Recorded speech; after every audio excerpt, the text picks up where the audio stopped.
Praise the lord. దేవుని యొక్క శక్తి కలిగిన నామానికి మహిమ కలుగును గాక. ఈరోజు దేవుని యొక్క వాగ్దానము కీర్తనల గ్రంథము 54వ సంకీర్తన 4వ చరణము. ఇదిగో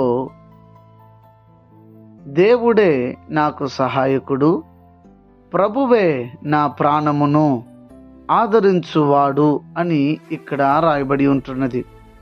ఈ దినము దేవుని యొక్క వాగ్దానాన్ని వింటున్న వారులారా, మీరు గమనించాలి, మనల్ని ఆదరించేది దేవుడు మాత్రమే, మనకు సహాయం చేసేది కూడా దేవుడు మాత్రమే.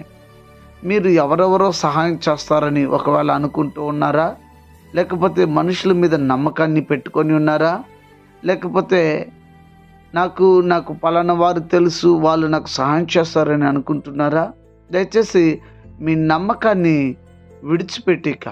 ఎందుకంటే మనుషులు సహాయం చేయొచ్చు, చేయకపోవచ్చు.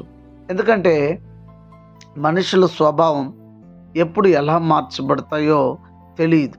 అయితే ఇక్కడ భక్తుడు అంటున్నాడు, దావీదు అంటాడు, ఆయనే నాకు సహాయకుడు, ఆయనే నాకు సహాయం చేసేవాడు కూడా ఆయనే, ఎవ్వరు నాకు సహాయం చేయరు అన్న విషయాన్ని భక్తుడు గుర్తించాడు, గమనించాడు.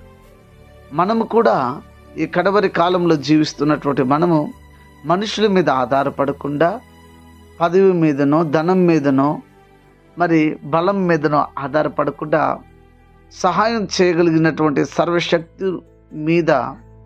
సర్వశక్తుని యొక్క మీద ఆధారపడి మీరు ముందుకు వెళ్ళండి.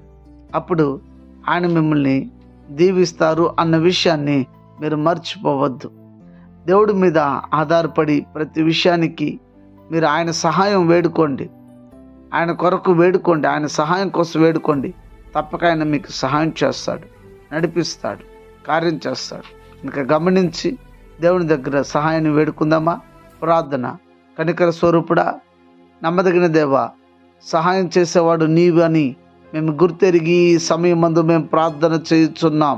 మా ప్రార్థనని ఆలకించుచున్న విధములకై స్తోత్రాలు స్వామి. సర్వశక్తిమంతుడా, అనారోగ్యం చేత ఉన్న వారికి ఆరోగ్యము, ఆర్థిక ఇబ్బందులు ఉన్న వారికి విడుదల, రక్షణ లేని వారికి రక్షణ ఇచ్చి ప్రతి వారిని రాకడికి సిద్ధపరచమని క్రీస్తు పేరిట వేడుకొని ఉన్నాము తండ్రి. ఆమెన్. God bless you. దేవుడు మిమ్మల్ని దీవించి ఆశీర్వదించునుగాక. ఆమెన్.